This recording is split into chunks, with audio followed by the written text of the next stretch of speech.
Good morning all of you. स्वागत है आप सबका ज्ञान सेवा के ऑनलाइन डिजिटल प्लेटफॉर्म के अंतर्गत इतिहास विभाग की तरफ से। मैं हूं अंकुर सिंह डागुर। आज हम जिस सब्जेक्ट पर या जिस विषय पर बात करने जा रहे हैं उस सब्जेक्ट के बारे में बहुत सारी भ्रांतियां जो हैं वो बच्चे के दिमाग में पहले से ही मौजूद होती हैं।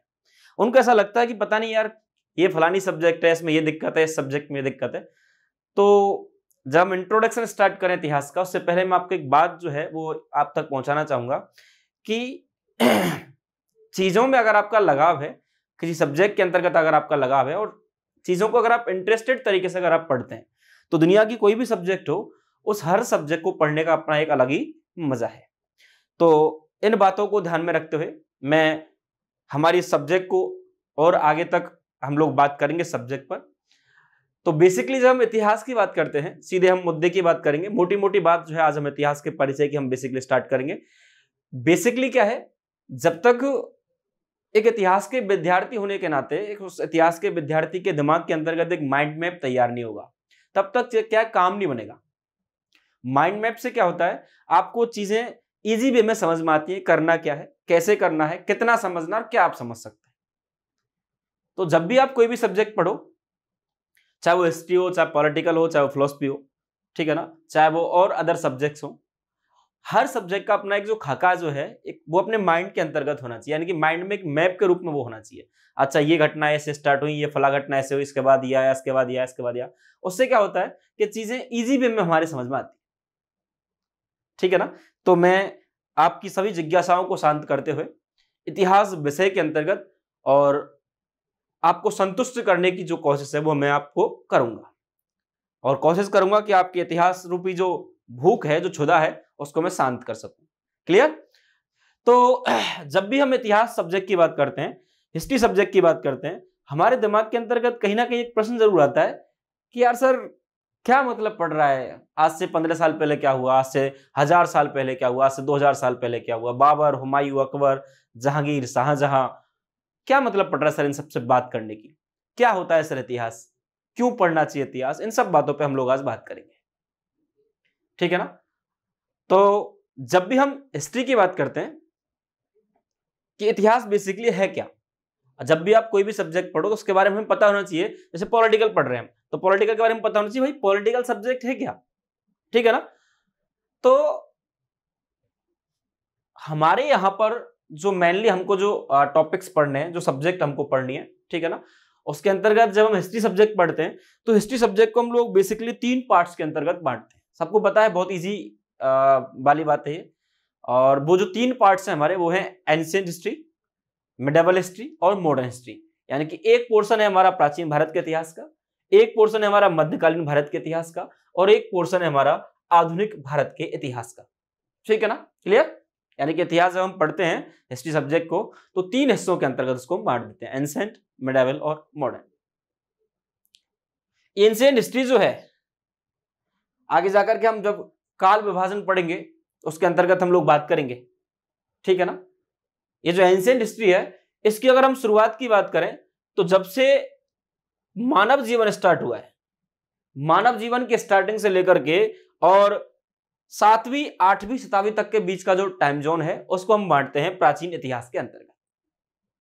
मध्यकालीन इतिहास की अगर हम बात करें तो आपको पता है कि जब भारत के अंतर्गत पहली बार अरब आक्रमणकारी जो हैं वो भारत के अंतर्गत प्रवेश करेंगे, वहां से हम लोग मध्यकालीन भारत की शुरुआत करते हैं।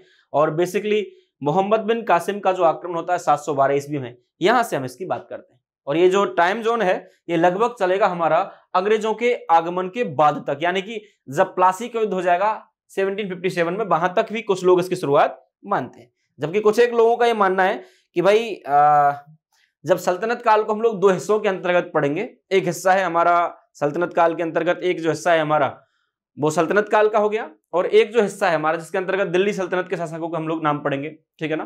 जिसमें हम लोग गुलाम, खिलजी, तुगलक, सैयद, लोदी, इन सब पे बात करेंगे। दूसरा वाला जो हिस्सा है हमारा वो है मुगल वंश का, जिसकी स्थापना की जाएगी बाबर के द्वारा, जिसमें हम बाबर, हुमायूं, अकबर, जहांगीर, शाहजहां, औरंगजेब तक बात करेंगे। अब ये जो औरंगजेब है, कुछ एक विद्वानों का, कुछ एक इतिहासकारों का मानना है कि औरंगजेब की मृत्यु 1707 में हुई, और 1707 के बाद में ही एक नया युग जो है वो इंडियन हिस्ट्री के अंतर्गत हमको देखने को मिलता है। इसका नाम हम लोगों ने रखा मॉडर्न इंडिया, आधुनिक भारत। तो ये मोटी सी जो बात है इन सब पे अपन लोग बात कर लेंगे, ठीक है ना, कोई बहुत बड़ा इश्यू नहीं है। इससे पहले एक इतिहास का जो परिचय है वो हमको यहां से समझना बहुत ज्यादा जरूरी है।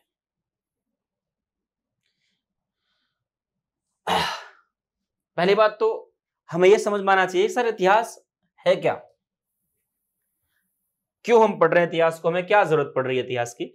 तो उसके बारे में हम एक मोटा मोटा सा जानकारी जो है वो हम समझ लेते हैं। देखो इसको अपन बांट देंगे आगे जाकर के, लेकिन उससे पहले हमें समझ में आना चाहिए कि इतिहास क्या है। जब भी हम इतिहास की बात करते हैं तो बहुत सारे बच्चों का एक सवाल होता है, सर व्हाट इज हिस्ट्री, और उसका एक सिंपल सा आंसर जो है वो हम लोग दे देते हैं, हिस्ट्री इज ए टेक्स्ट। इतिहास क्या है, बेसिकली एक अध्ययन सामग्री है।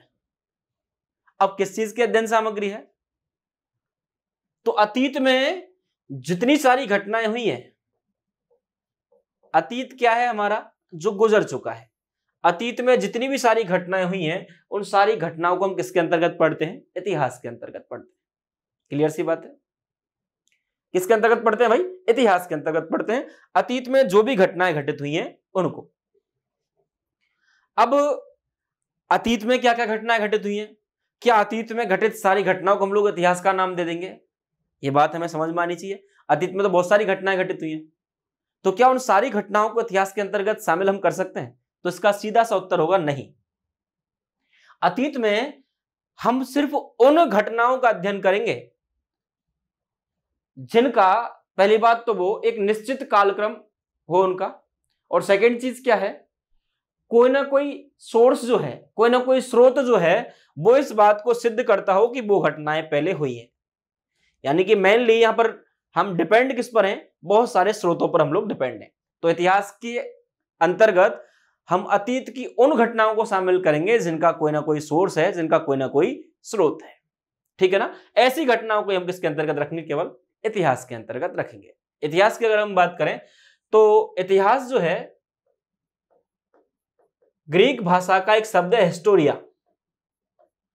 ग्रीक भाषा का शब्द कौन सा है, हिस्टोरिया, और इस ग्रीक भाषा के हिस्टोरिया शब्द से मिलकर के बना हुआ है क्या, इतिहास।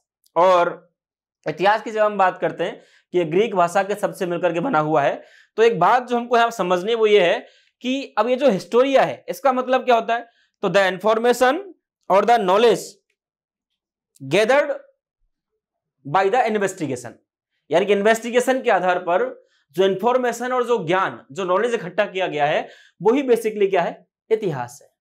और ये जो इतिहास है, इस इतिहास को पहली बार रोचक तरीके से प्रस्तुत जो किया गया है, या इतिहास में अतीत के अंतर्गत घटित हुई घटनाओं का पहली बार जो वर्णन किया गया है, वो वर्णन किया गया है एक ग्रीक इतिहासकार है, एक यूनानी इतिहासकार है, जिनका नाम है हेरोडोटस। क्या नाम है भाई, हेरोडोटस। और ये जो हेरोडोटस है, ये सबसे पहली बार उस समय की इतिहास की, अतीत की घटनाओं का रोचक तरीके से एक पुस्तक के अंतर्गत वर्णन करता है। और उस पुस्तक का नाम क्या था, उस पुस्तक का नाम था हिस्टोरिका। हेरोडोटस ने जो पुस्तक लिखी उसका नाम क्या था, हिस्टोरिका।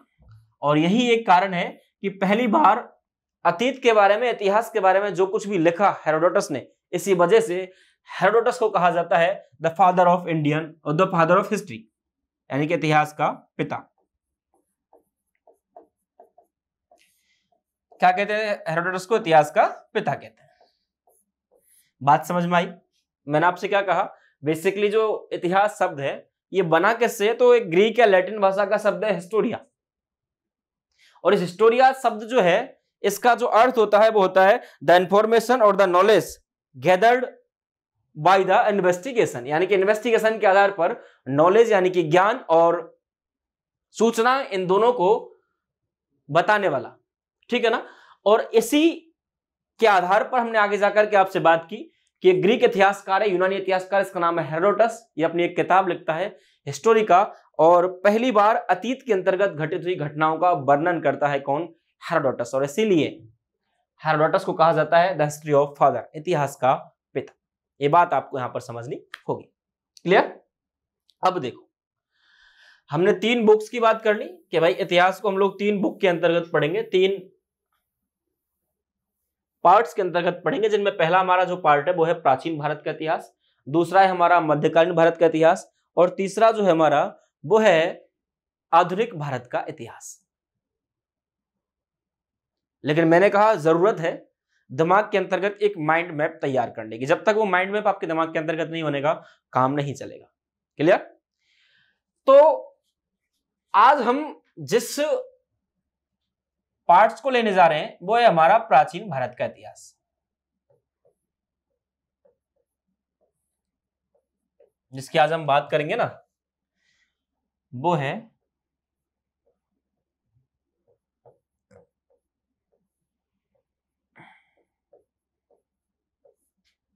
प्राचीन भारत का इतिहास। क्लियर? और जब हम प्राचीन भारत के इतिहास की बात करेंगे तो इस प्राचीन भारत के इतिहास को भी हम लोग 3 अलग अलग कालखंडों के अंतर्गत बांटेंगे। मैंने क्या कहा अभी आपसे, इतिहास को हम लोग 3 बुक्स के अंतर्गत पढ़ते हैं, 3 पार्ट्स के अंतर्गत पढ़ते हैं। प्राचीन भारत का इतिहास, मध्यकालीन भारत का इतिहास, आधुनिक भारत का इतिहास। और प्राचीन, मध्य और आधुनिक, इन तीनों में जो सबसे बड़ा है, जो सबसे लंबा जो कालक्रम जिसके अंतर्गत वर्णन किया गया है, वो है प्राचीन भारत का इतिहास। और ये जो प्राचीन भारत का इतिहास है, इसको भी हम लोग 3 कालखंडों के अंतर्गत बांटेंगे। पहला जो काल है हमारा वो है प्रागैतिहासिक काल, इसको हम बोलते हैं प्री हिस्टोरिक पीरियड। दूसरा जो काल है अपना वो है आद्य ऐतिहासिक काल, इसको अपन लोग बोलते हैं प्रोटो हिस्टोरिक पीरियड। क्या बोलते हैं? Proto historic period. और तीसरा वाला जो काल है भाई अपना वो है ऐतिहासिक काल, और इसको अपन लोग बोलते हैं क्या? Historic period. तो प्री हिस्टोरिक, प्रोटो हिस्टोरिक और हिस्टोरिक, इन 3 हिस्सों के अंतर्गत हमने वापस से किसको बांट दिया? प्राचीन भारत के इतिहास को हमने बांट दिया। अभी जो 3 काल हैं, प्रागैतिहासिक, आद्य ऐतिहासिक और ऐतिहासिक, इन तीनों कालों में जो सबसे लंबा और सबसे बड़ा जो टाइम जोन के अंतर्गत है, जो कालखंड के अंतर्गत है, वो है प्रागैतिहासिक काल। इन तीनों कालों में सबसे लंबा चलने वाला जो कालखंड है वो कौन सा है? हमारा प्रागैतिहासिक काल है। आगे जाकर के आप लोग देखेंगे कि इस प्रागैतिहासिक काल को भी 3 और हिस्सों के अंतर्गत हम लोग बांट देंगे। सबसे बड़ा क्या है इनमें? प्रागैतिहासिक, आद्यैतिहासिक, ऐतिहासिक में तो सबसे बड़ा है इसके अंतर्गत प्रागैतिहासिक काल। उस 3 जो भागों में हम लोग बांटेंगे, जिनमें पैलियोलिथिक, मेसोलिथिक और नियोलिथिक, पुरापाषाण काल, मध्य पाषाण काल और नवपाषाण काल के अंतर्गत बेसिकली हम लोग बांटेंगे इसको।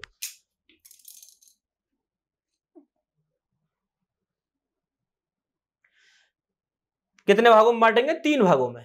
पहला भाग कौन सा है हमारा? पुरापाषाण काल। दूसरा भाग कौन सा है हमारा? मध्य पाषाण काल। और तीसरा भाग कौन सा है हमारा? नवपाषाण काल। यानी कि हमने देखा अभी कि प्राचीन भारत का इतिहास, मध्यकालीन भारत का इतिहास, आधुनिक भारत का इतिहास में सबसे बड़ा पार्ट है प्राचीन भारत का इतिहास। प्राचीन भारत के इतिहास को वापस से 3 भागों में बांटा, प्री हिस्टोरिक, प्रोटो हिस्टोरिक और हिस्टोरिक। इन तीनों कालखंडों में सबसे बड़ा कालखंड है प्री हिस्टोरिक पीरियड। और प्री हिस्टोरिक पीरियड को यानी कि प्रागैतिहासिक काल को वापस हमने 3 पार्टों के अंतर्गत बांटा, पुरापाषाण काल, मध्य पाषाण काल और नवपाषाण काल। पैलियोलिथिक, पुरापाषाण काल, मेसोलिथिक, मध्य पाषाण काल और नियोलिथिक, नवपाषाण काल।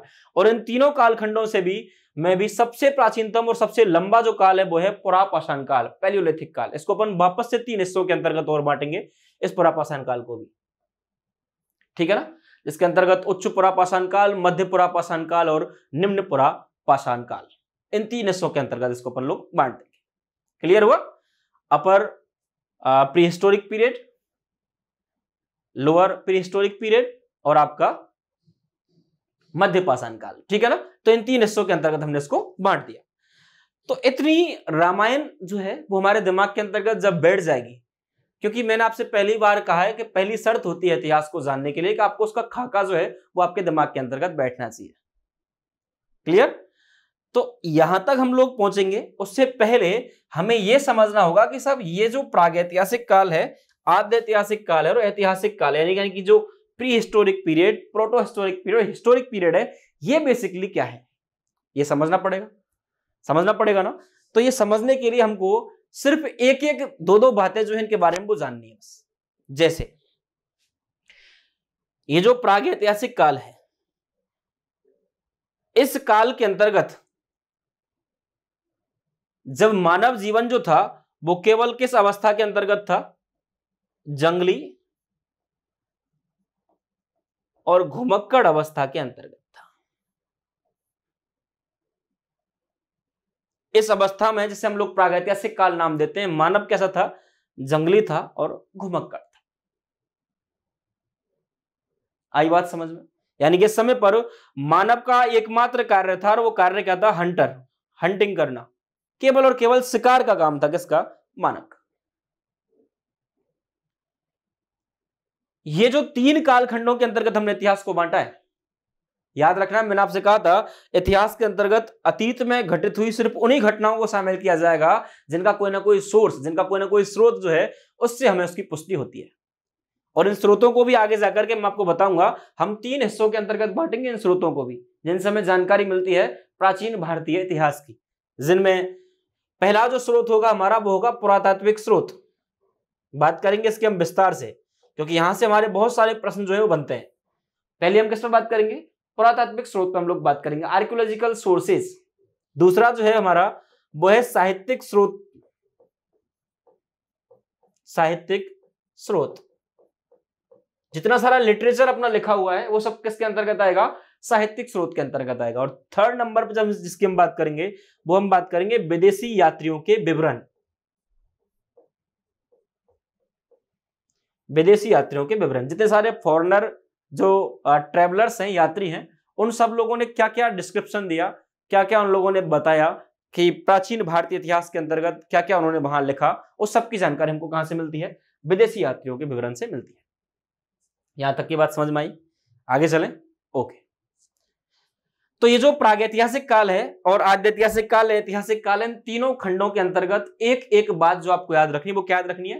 प्रागैतिहासिक काल के अंतर्गत हम उस टाइम जोन को शामिल करेंगे जब मानव जंगली था, घुमक्कड़ था और केवल हंटिंग यानी कि हंटर यानी कि शिकार करना ही उसका मूल कार्य था। ये बात आपको यहां से याद रखनी है। और ये जो प्रागैतिहासिक काल है, इसको अगर हमको जानना है तो उसको जानने का जो एकमात्र स्रोत है वो है अवशेष। इसको जानने का हमारे पास में स्रोत क्या है भाई? एकमात्र प्रागैतिहासिक काल को जानने का वो है अवशेष, जिसको हम लोग बोल सकते हैं फॉसिल्स। क्या बोल सकते हैं?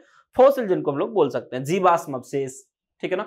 या प्राचीन कालीन मानव ने जिन जिन चीजों का उपयोग किया था, उन सारी चीजों, वो सारी चीजें हमें खुदाई के अंतर्गत प्राप्त होती हैं, उन सबको हम किसके अंतर्गत रखेंगे? फॉसिल या अवशेष के अंतर्गत रखेंगे। यानी कि उस समय पर मानव ने ऐसी किसी भी लिपि या लेखन कला का आविष्कार नहीं किया था। यानी कि समय पर हम लोग अज्ञात थे ऐसी किसी भी लिपि से। और आपसे मैं एक बात यहां पर पूछना चाहूंगा, अगर आज से हमें 1 लाख वर्ष पुराने इतिहास को जानना है, और मैंने आपसे कहा उस समय पर मानव जो है उसको लेखन कला का ज्ञान नहीं था, उसको किसी भी तरीके की कोई चीज ऐसी नहीं थी उसके पास में जो अपने वो विवरण को लिख सके उसके अंतर्गत। लेकिन हमें उस काल के मानव को जानना है, उस काल के मानव के बारे में हमको जानकारी चाहिए। तो बेसिकली हम डिपेंड रहेंगे उन चीजों पर जिनका मानव ने पहले कभी ना कभी उपयोग किया है, और उस चीजों को जिनका मानव ने पहले उपयोग किया है वो बहुत सारी चीजें हमको फॉसिल्स यानी कि अवशेष के रूप में प्राप्त होंगी। और ये जो फॉसिल्स है, ये जो अवशेष हैं, या बाकी की जितनी सारी सामग्रियां हैं, उन सारी सामग्रियों को हम इतिहास के जिस स्रोत के अंतर्गत रखेंगे उस स्रोत का नाम है पुरातात्विक स्रोत यानी कि आर्कियोलॉजिकल सोर्सेस। बात करेंगे इस पर विस्तार से, क्या होता है, कैसे होता है, क्या क्या चीजें हमारी महत्वपूर्ण है, कौन कौन सा प्रश्न हमारे यहां से बन सकता है, सब पे बात करेंगे। ठीक है, अभी सिर्फ इतना समझना है कि जो प्री हिस्टोरिक पीरियड है इसके अंतर्गत मानव जो था वो जंगली, यायावर, घुमक्कड़ी जीवन व्यतीत किया करता था, और हंटिंग केवल और केवल शिकार पर वो अपना जीवन जो है वो व्यतीत किया करता था। और इसलिए इस काल के मानव को लिपि का या लिखित साक्ष्य का कोई भी स्रोत जो है हमको यहाँ पर नहीं मिलता है। मानव को लेखन कला का ज्ञान नहीं था, और इसीलिए हमें इस स्रोत को, इस काल को जानने के लिए ओवरऑल केवल और केवल पुरातात्विक स्रोतों के अंतर्गत फॉसिल्स, अवशेष और इन सब चीजों पर डिपेंड रहना पड़ता है। Okay, clear. दूसरा वाला जो काल है हमारा वो है भाई आद्य ऐतिहासिक काल। इसको अपन लोग बोलते हैं प्रोटो हिस्टोरिक पीरियड। इस काल की सबसे खास अनूठी विशेषता क्या है कि इस काल तक आते आते, कौन से काल तक आते आते? आद्य ऐतिहासिक काल तक आते आते मानव जो है उसने धीरे धीरे एक लेखन कला का विकास जो है वो कर लिया था, जिसे हम लोग नाम देते हैं लिपि का। इस काल तक आते आते मानव ने किसका आविष्कार कर लिया था? लेखन कला या लिपि का आविष्कार कर लिया था। यहां सब चीजें अनआइडेंटिफिकेशन है के रूप में है, ठीक है ना। कुछ भी पता ही नहीं चला हमको यहाँ से, केवल जो अवशेष मिले उन चीजों का हम लोग अध्ययन करते हैं, इतिहासकार जो होते हैं, और उसके अकॉर्डिंग वो उसका निर्णय लेते हैं। जबकि आद्य ऐतिहासिक काल के अंत की एक खास बात क्या रही, एक अनूठी विशेषता क्या रही, इस काल को जानने की हमारे पास में लिपि तो मौजूद है। इस काल को जानने के लिए हमारे पास में लिपि क्या है भाई, मौजूद है, लिपि तो हमारे पास में है, लेकिन उस लिपि को आज तक पढ़ा नहीं गया है। अब आप सोचोगे सर ये कौन सा मतलब हुआ, लिपि मौजूद है लेकिन पढ़ी नहीं गई। उसके पीछे एक कारण है, और वो खास कारण क्या है कि जो लिपि है ये लिपि अल्फाबेट्स के रूप में नहीं है। हम जो कुछ आज बोलते हैं अल्फाबेट के रूप में, तो वो जो लिपि है ये वाली अल्फाबेट के रूप में नहीं है। ये जो लिपि है ये लिपि है पिक्टोग्राफिक रूप में। अब आप सोचोगे सर ये पिक्टोग्राफिक क्या बीमारी है, तो देखो भाई इस पिक्टोग्राफिक को हम लोग बोल सकते हैं भाव चित्रात्मक। क्या बोल सकते हैं, भाव चित्रात्मक। बहुत आसानी से समझ में आएगी चीजें। इस आद्य ऐतिहासिक प्रागैतिहासिक काल के बारे में मैंने क्या कहा, लिपि का लेखन कला का मान आपको ज्ञान नहीं था, जंगली था, घुमक्कड़ था, हंटिंग का काम किया करता था, तो हम ओवरऑल डिपेंड रहते हैं केवल और केवल आर्कियोलॉजिकल सोर्सेज के अंतर्गत, जिसके अंतर्गत फॉसिल्स और ये बाकी की चीजें शामिल होती हैं। आद्य ऐतिहासिक काल के अंतर्गत लिपि की स्टार्टिंग हो चुकी थी, मानव ने लिपि का आविष्कार जो है वो कर लिया था, लेकिन ये लिपि जो है ये पिक्टोग्राफिक शैली के अंतर्गत है, भाव चित्रात्मक शैली के अंतर्गत है, इसलिए इस लिपि को आज तक पढ़ा नहीं गया है, क्योंकि इसके अंतर्गत कोई भी अल्फाबेट्स मौजूद नहीं है। अब जो पिक्टोग्राफिक है ये क्या बीमारी है, तो देखो पिक्टोग्राफिक का हिंदी अर्थ होता है भाव चित्रात्मक। भाव मतलब बोलते हैं ना क्यों भाव खा रहा है भाई, वो एक अलग चीज है। भाव बना है भावनाओं से, और भावनाएं कैसी, जो किसके माध्यम से व्यक्त हो रही है, चित्रों के माध्यम से व्यक्त हो रही है। तो ऐसी लिपि जिसके अंतर्गत चित्रों का प्रयोग किया गया और चित्रों के माध्यम से उन भावनाओं को व्यक्त किया गया हो, वो क्या कहलाएगी, वो कहलाएगी भाव चित्रात्मक लिपि। जब हम सिंधु घाटी सभ्यता पढ़ेंगे, जब इंडस वैली सिविलाइजेशन पढ़ेंगे, तो इस पर विस्तार से बात करेंगे। इसको भाव चित्रात्मक लिपि कहते हैं, इसको सर्पाकार लिपि कहते हैं, इसको गौमूत्राकार लिपि भी कहते हैं, ठीक है ना। इन सब चीजों पर हम लोग बात करेंगे, किधर से किधर लिखी जाती थी, कितने इसके अंतर्गत अक्षर थे, क्या क्या हम लोगों ने इसके अंतर्गत खोज लिया, सब पे बात करेंगे जब हम इंडस वैली सिविलाइजेशन पढ़ेंगे। अभी सिर्फ इतनी सी बात याद रखनी है कि इतिहास के कालखंड को, जिन कालखंडों को हमने 3 हिस्सों के अंतर्गत बांटा था, उनमें एक कालखंड था आद्य ऐतिहासिक काल, जिसके अंतर्गत लिपि की स्टार्टिंग जो है, लिपि की खोज जो है या लिपि का कार्य जो हो चुका था, लेकिन उस लिपि को हम लोग आज तक पढ़ नहीं पाए, क्योंकि लिपि जो है वो पिक्टोग्राफिक या भाव चित्रात्मक शैली के अंतर्गत मौजूद है। ओके, तो अब ये वाला काल अपना संपन्न हो गया, और तीसरा वाला जो काल है भाई अपना, वो है ऐतिहासिक काल, हिस्टोरिक पीरियड। इसके अंतर्गत इतनी सी बात आपको समझनी है, इस काल तक मानव जो है वो आते आते उसने ना सिर्फ अल्फाबेट्स लिपि का आविष्कार कर लिया था, बल्कि उस लिपि को हम लोग पढ़ भी पाए हैं, देख पाए हैं और समझ पाए। उसे क्या कहेंगे, ऐतिहासिक काल। क्लियर हुआ। तो ये जो झंझट था, जो pre historic period, proto historic period, historic period को जानने का, ये आपका दूर हो गया होगा शायद मेरे हिसाब से, ठीक है ना। बहुत सिंपल से और बहुत आसान से शब्दों के अंतर्गत मैंने आपको ये जो बात है ये आपको समझा दी कि भाई क्या है प्री हिस्टोरिक पीरियड, क्या है प्रोटो हिस्टोरिक पीरियड, और क्या है ऐतिहासिक काल। क्लियर हुआ। अब वही आ जाओ आगे।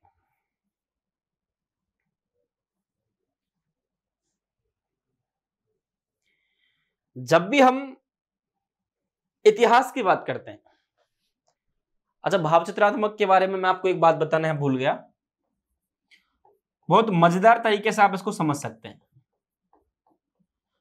एक बच्चे ने मुझसे एक बार पूछा भी था, सर ये भाव चित्रात्मक को हम समझेंगे कैसे, तो देखो ऐसे समझेंगे, मैं अगर इस लिपि को एक नया नाम दूं, तो मैंने इसको एक नया नाम दिया है, और इस भाव चित्रात्मक लिपि को मैंने क्या नया नाम दिया है, मैंने दिया इसको व्हाट्सएप लिपि।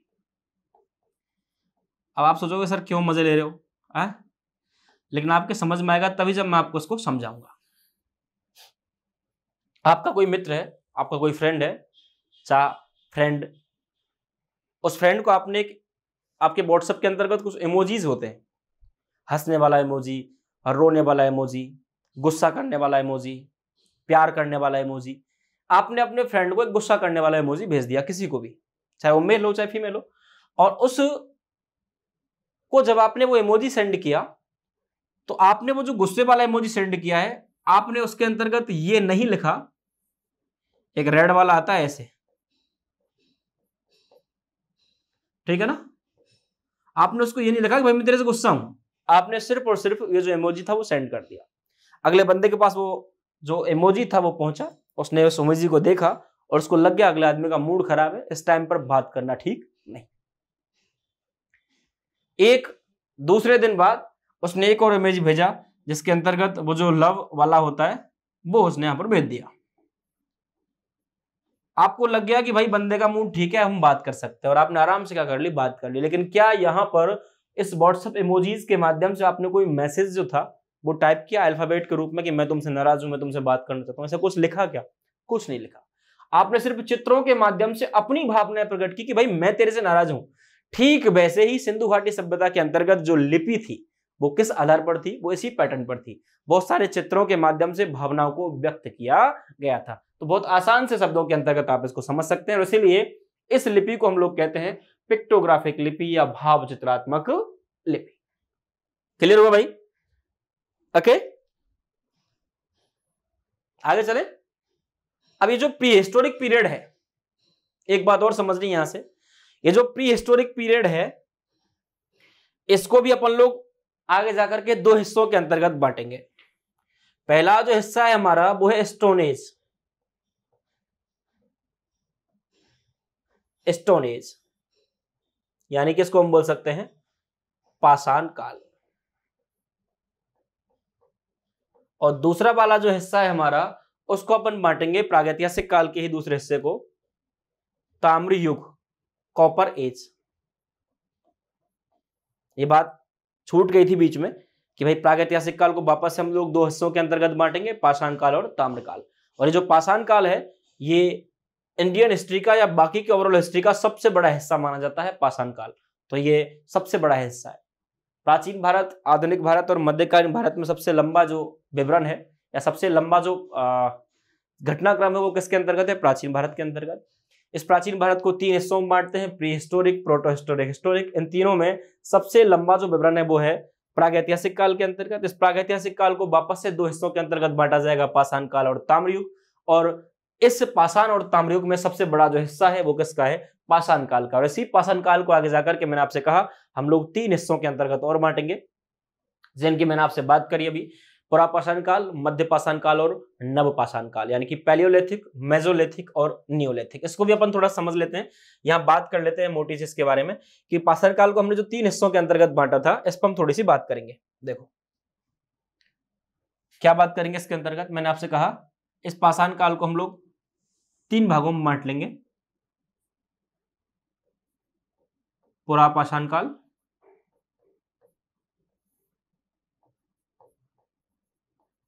मध्य पाषाण काल और भाई नवपाषाण काल। पेरियोलिथिक, मेसोलिथिक और नियोलिथिक, तीन हिस्सों में बांट दिया। पुरापाषाण काल, मध्य पाषाण काल और नवपाषाण काल। इन तीनों कालों को भी हमको समझना होगा। ये जो पुरापाषाण काल है इसका जो टाइम पीरियड माना गया है वो माना गया है लगभग 5 लाख ईसा पूर्व से लेकर के और 8000 ईसा पूर्व तक। समझेंगे एक एक चीज को। इस पुरापाषाण काल का टाइम जोन क्या माना गया है? 5 लाख बीसी से लेकर के और लगभग 8000 बीसी तक। यानी कि ये काल हो गया आपका लगभग 4 लाख और 92,000 साल के समथिंग। ये जो टाइम जोन है अपना जिसको हम लोग पुरापाषाण काल के अंतर्गत बांटते हैं ये हो गया आपका 4 लाख और 92,000 साल के समथिंग।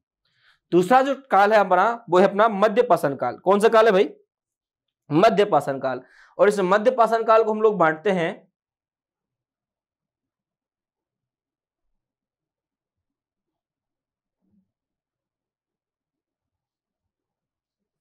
8,000 से और इस मध्य पाषाण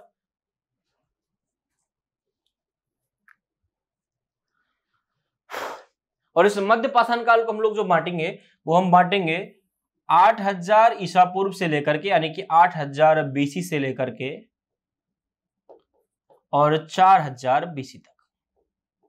यानी कि लगभग 4,000 का जो टाइम पीरियड है 4,000 सालों का वो किसके अंतर्गत देखने को मिला? मध्य पाषाण काल के अंतर्गत देखने को मिला। और ये जो नवपाषाण काल है इसको अपन लोग बांटेंगे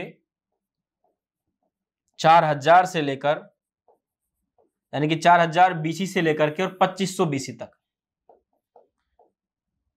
और लगभग लगभग कितने साल हो गया इसका, ये हो गया 1500 साल का जो टाइम जोन है वो आएगा हमारा नवपाषाण काल के अंतर्गत। क्लियर हुआ। अब ये जो बीसी एडी है इस पर हम बात कर लेंगे, समस्या घबराने वाली कोई बात नहीं है।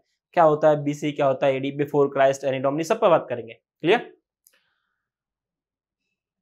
इतिहास को एक बार वापस से और समझे। इतिहास को हमने 3 पुस्तकों के अंतर्गत बांटा, प्राचीन भारत, मध्यकालीन भारत, आधुनिक भारत। इस प्राचीन भारत को हम लोगों ने वापस से 3 हिस्सों कालखंडों के अंतर्गत बांटा, प्रागैतिहासिक काल, आद्यैतिहासिक काल और ऐतिहासिक काल। इन तीनों कालखंडों में से प्रागैतिहासिक काल जो कि सबसे बड़ा कालखंड है, इसको वापस से हमने 2 कालखंडों के अंतर्गत बांटा, स्टोन एज और कॉपर एज, यानी कि ताम्र युग और प्रस्तर युग, पत्थर युग। जैसा कि नाम से स्पष्ट होता है, स्टोन एज यानी कि समय पर मानव ने पत्थर के औजारों का प्रयोग किया होगा, और कॉपर एज जैसा कि नाम से स्पष्ट होता है, इस समय के मानव ने तांबे का यूज जो है वो किया होगा। इस पाषाण युग को वापस से हम लोग 3 हिस्सों के अंतर्गत बांटते हैं। सबसे बड़ा हिस्सा कौन सा है, पाषाण युग है। इस पाषाण युग को वापस से 3 हिस्सों के अंतर्गत बांटते हैं, पुरापाषाण, मध्यपाषाण, नवपाषाण, पैलियोलिथिक, मेसोलिथिक और नियोलिथिक। इसके अंतर्गत पुरापाषाण काल का जो टाइम जोन हम लोग मानते हैं वो मानते हैं 5 लाख ईसा पूर्व से, यानी कि 5 लाख बीसी से और 8000 बीसी तक का, यानी कि लगभग लगभग 4,92,000 साल का ये टाइम जोन है, जो कि सबसे लंबा टाइम जोन है।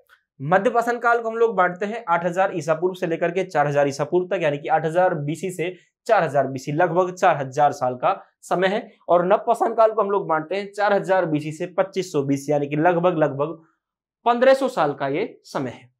और जैसे ही हम लोग 2500 बीसी के अंतर्गत आएंगे, यहां पर हम जैसे ही लोग पहुंचेंगे, आप लोग एक बात यहां पर देखेंगे कि यहां पर आते आते मानव जो है वो एक नई धातु का जो विकास है वो यहां पर स्टार्ट कर देगा, और उस नई धातु का नाम है तांबा।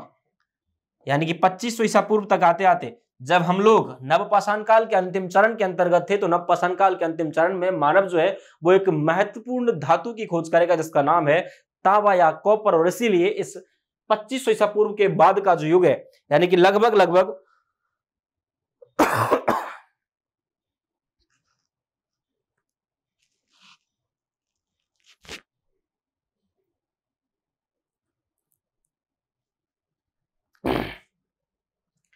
यानी कि लगभग लगभग 2500 ईसा पूर्व से लेकर के और लगभग इसको मान लो आप 1500 ईसा पूर्व तक,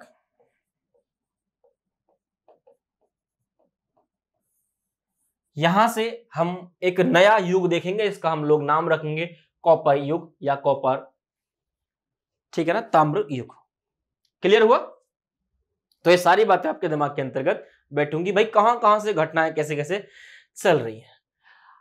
अब आपके दिमाग में एक प्रश्न आया होगा कि सर हम लोग, एक समस्या यहां पर है, बहुत भारी समस्या है, और उस समस्या का एक बहुत बढ़िया सॉल्यूशन मेरे पास है।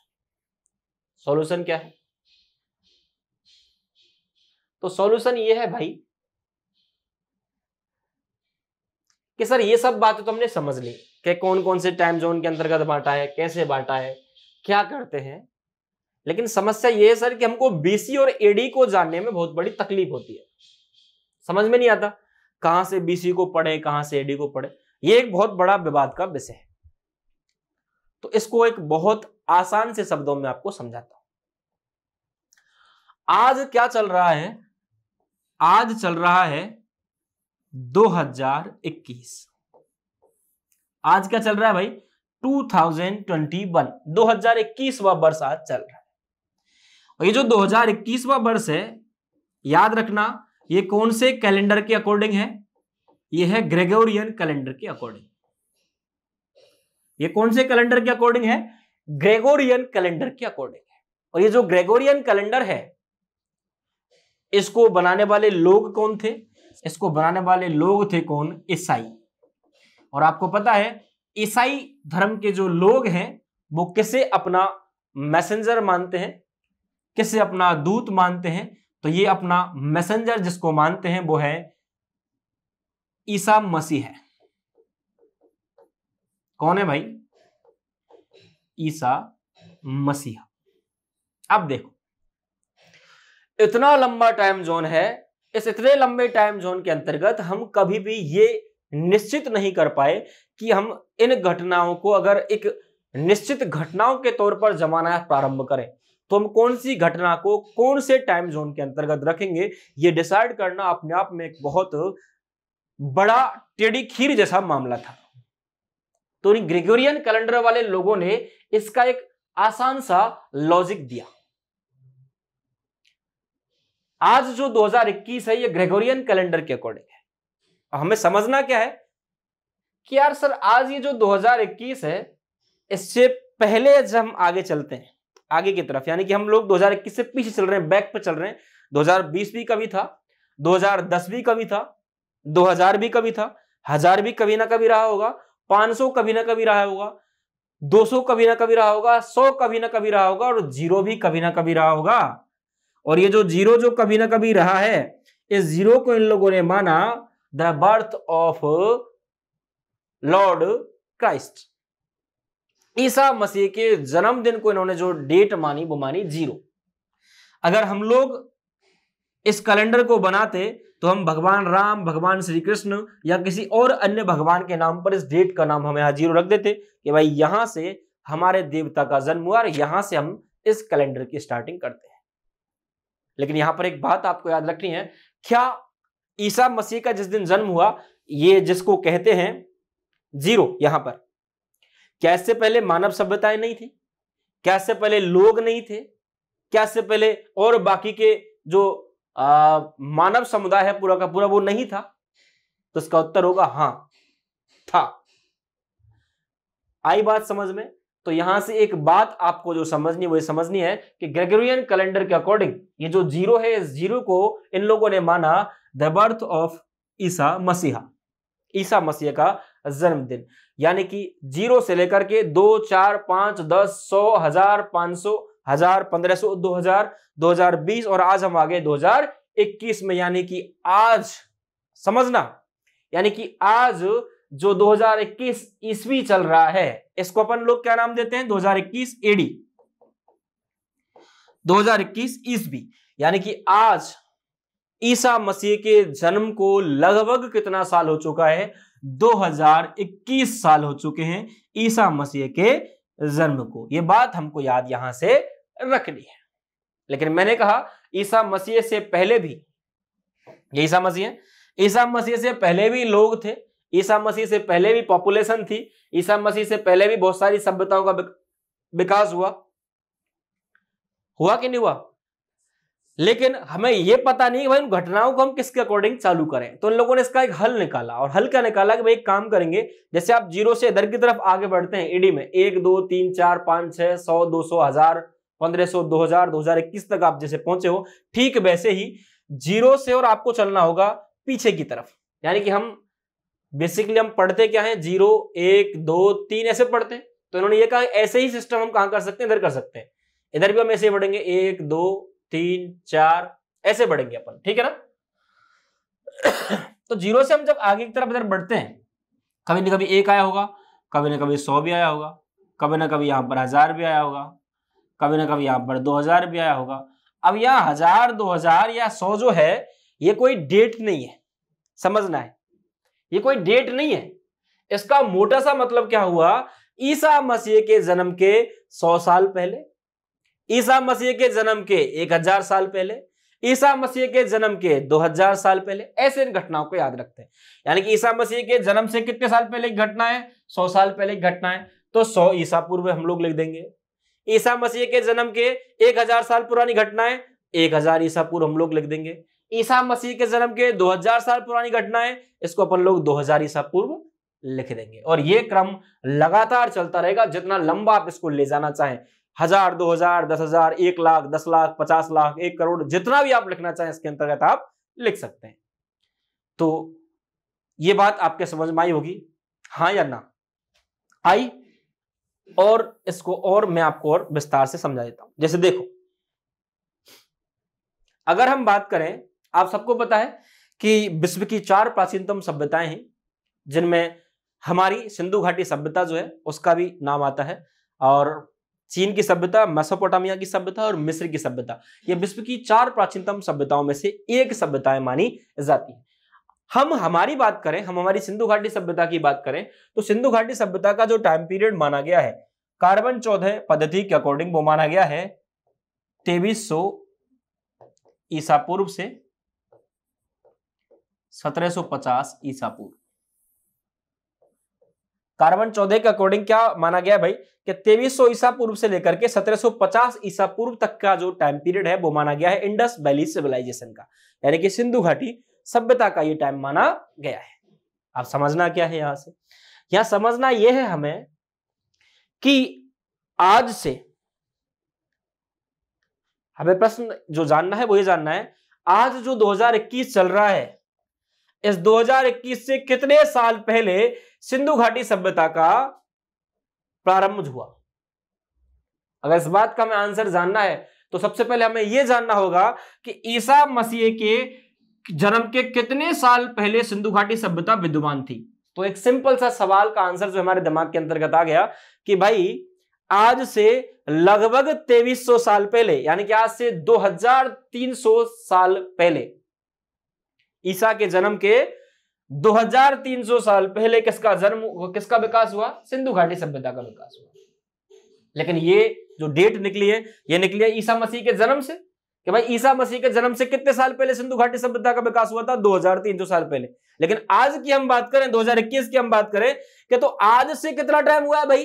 तो ईसा मसीह के जन्म से पहले कितने साल हो गए? 2300 साल। और आज क्या चल रहा है? 2021। यानी कि आपको क्या करना है? 2300 में कितना जोड़ देना है? 2021। यानी कि आज से लगभग 4300 साल, 321 साल, यानी कि मोटा मोटा अगर हम माने तो आज से लगभग 5000 साल पहले भारत की एक सबसे बड़ी, सबसे शानदार सभ्यता का विकास हुआ, जिसे हम लोग नाम देते हैं इंडस वैली सिविलाइजेशन। आया समझ में? एक और उदाहरण ले लो। सिंधु घाटी सभ्यता के ठीक 150-200 वर्षों के बाद में हमको एक नई सभ्यता का विकास जो है वो यहां पर देखने को मिलता है, और इस नई सभ्यता को हम लोग नाम देते हैं वैदिक सभ्यता। और इस वैदिक सभ्यता का टाइम पीरियड जो माना गया है वो माना गया है 1500 से लेकर के और 600 ईसा पूर्व। समझना क्या है, ईसा मसीह के जन्म के कितने साल पहले वैदिक सभ्यता का विकास हुआ? 1500 साल पहले। आया समझ में? ईसा मसीह के जन्म के कितने साल पहले वैदिक सभ्यता समाप्त हो चुकी थी? 600 साल पहले। ईसा मसीह के जन्म के 600 साल पहले वैदिक सभ्यता भी समाप्त हो चुकी थी। आई समझ में? अब ज्यादातर बच्चे सर पूछते सर 2300 के बाद 2400 आना चाहिए था, लेकिन यहां तो 2300 के बाद फिर 2200 आया, 2100, 2000, 1800, 1900, यानी कि उल्टे क्रम में चल रहे हैं हम। कहां पर? बीसी के अंतर्गत। इस बीसी में कभी कभी आपको एक और नया वर्ड आजकल यूज होने लगा है, बीसी, बिफोर कॉमन एरा। ये शब्द भी कहीं कहीं हमको देखने को मिलता है, ठीक है ना? तो याद रखना है, ईसा मसीह के जन्म के पहले की घटनाएं जो बीसी के अंतर्गत आएंगे उनमें डेट हमेशा पीछे की तरफ चलती है, जबकि एडी, ईसा मसीह के जन्म के साथ साथ चलने वाली वो घटनाएं जो ईसा मसीह के जन्म के बाद हुई हैं या जन्म के साथ साथ हुई हैं, उनके नाम के उसके जो समय सीमा दे रखी है उसके बाद में आएगा क्या? एडी। एडी को अपन लोग बोलते हैं एनी डोमिनी, लैटिन भाषा का शब्द है एनी डोमिनी। और आज तक हम जो लोग पढ़ते हुए आए कि साहब एनी डोमिनी का मतलब होता है आफ्टर डेथ। ज्यादातर हम लोग ऐसा समझते हुए हैं कि भाई एनी डोमिनी का मतलब होता है आफ्टर डेथ। तो मैं आपको एक बात बताऊं, एडी का मतलब होता है the year in which Lord Christ is born, यानी कि the year in which the Lord Christ is born, यानी कि ऐसा साल जब ईसा मसीह का जन्म हुआ। और मैंने कहा था ग्रेगोरियन कैलेंडर के अकॉर्डिंग बनाया गया, ईसाई धर्म के लोग मानने वाले थे, ईसा मसीह के जन्म से इसके हम स्टार्टिंग करते हैं। तो ये सारी बातें जो बहुत मोटी मोटी है, ये आपके समझ के अंतर्गत आ गई होंगी। अब देखो इसको और सिंपल वे में मैं आपको लेके जाऊं, और सिंपल वे में लेके चलते हैं। मैंने एक बार एक बच्चे से सवाल पूछा कि भाई एक बात बता, आज से कितने साल पहले गौतम बुद्ध का जन्म हुआ? ये जितनी सारी घटनाएं मैंने आपको बताई हैं, उन सारी घटनाओं को एक टाइम जोन के अंतर्गत रखा जाना चाहिए, वाजिब सी बात है, तभी हमें जाकर के पता चलेगा कि वो घटना कब की है। मैंने उससे सवाल किया भाई एक बात बता, गौतम बुद्ध का जन्म कब हुआ? उसने एक बहुत मासूम सा उत्तर दिया, आज से सर बहुत साल पहले। सवाल का आंसर उसने गलत नहीं दिया, आंसर तो उसका सही है, लेकिन सटीक जानकारी जो मैं उससे चाहता हूं वो मैं से चाहता हूं आज से एग्जैक्टली कितने साल पहले गौतम बुद्ध का जन्म हुआ।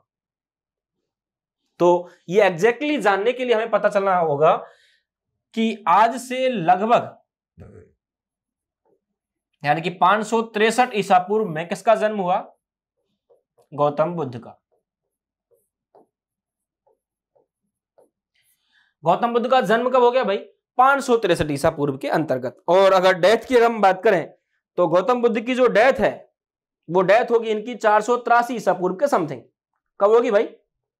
गौतम बुद्ध की डेथ कब होगी? 483 ईसा पूर्व के समथिंग बीसी। समझने वाली खास बात क्या है? अब यहां पर आपको एक बात सोचनी चाहिए। अगर हम वैसे पढ़ते तो आप ये कहते हैं सर 563 तो ज्यादा होते हैं, 483 कम होते हैं, तो आदमी पीछे जाकर कैसे मर सकता है? समझ में आई कि नहीं आई? इस चीज को आप ऐसे समझो, चलो ऐसे मान लेते हैं, आपको एक और उदाहरण में देता हूं। गौतम बुद्ध का जन्म हुआ 563 ईसा पूर्व में और मृत्यु हुई लगभग 483 ईसा पूर्व में। बॉर्न कब हुआ, जन्म कब हुआ? 563 में और डेथ हुई इनकी 483 ईसा। समझना इस बात को। अगर मुझे आपसे कहना है कि ईसा मसीह के जन्म के कितने साल पहले गौतम बुद्ध का जन्म हुआ, तो ईसा मसीह के जन्म के 563 साल पहले किसका जन्म हुआ? ईसा मसीह का।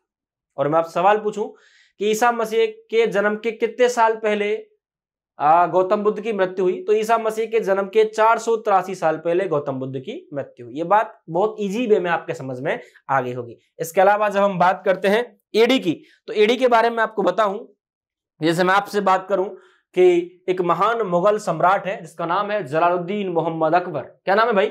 जलालुद्दीन मोहम्मद अकबर। तो ये जलालुद्दीन मोहम्मद अकबर है, इसका जन्म होता है कब? 1542 के अंतर्गत, और इसकी मृत्यु कब होती है? 1605 के अंतर्गत। यानी कि यहां इसके पीछे क्या लगा होगा? एडी लगा होगा। यहां इसके पीछे क्या लगा होगा? एडी लगा होगा। यानी कि ये कब की घटना है? ये घटना है ईसवी की। यानी कि ईसा मसीह के जन्म के कितने साल के बाद में अकबर का जन्म हुआ है? तो ईसा मसीह के जन्म के 1542 साल के बाद में अकबर का जन्म हुआ है। ये बात आपको याद रखनी है। और आज से लगभग कितना टाइम हो गया है अकबर के जन्म को? आज कितना टाइम हो गया है? तो 2021 में से आप कितने घटा दो? 1542 घटा दो, आपको पता चल जाएगा कि भाई कितने साल पहले अकबर का जन्म हुआ है। तो मैं आशा करता हूं आपको जो बीसी एडी का जो लफड़ा है ये अच्छे से आपके समझ के अंतर्गत आ गया। क्लियर हुआ भाई? क्योंकि जब तक ये चीजें हमारे समझ में नहीं आएंगी काम जो है बिल्कुल नहीं चलेगा। यानी कि कोई एक बात और जो मैं आपको बताई कि ये मैंने जितनी सारी चीजें जो बताई हैं ये कोई डेट नहीं है 2000 ईस्वी ईसा पूर्व, 4000 ईसा पूर्व, 5000 ईसा पूर्व या 10,000 ईसा पूर्व, ये कोई डेट नहीं है। ये बात आपके जहन के अंतर्गत बैठनी चाहिए। ये बात सिर्फ इतनी सी है कि आज से इतने हजार साल पहले, अगर 1000 साल पहले घटना है, ईसा मसीह के जन्म की 1000 साल पहले घटना है, तो आज ईसा मसीह के जन्म के 1000 साल पहले, 2000 साल पहले ईसा मसीह के जन्म के 2000 साल पहले, 3000 साल पहले ईसा मसीह के जन्म के 3000 साल पहले। तो ये इतिहास के बारे में एक मोटी मोटी सी चर्चा जो है मैंने स्टार्ट की। अब हम अगली क्लास के अंतर्गत बहुत विस्तार से बात करेंगे हर टॉपिक के ऊपर, कहां से क्या क्या क्वेश्चन हमारा पुटअप हो सकता है, कौन कौन से हमारे सोर्सेज हैं, उन सोर्सेज से हमारे क्या क्या सवाल बनते हैं।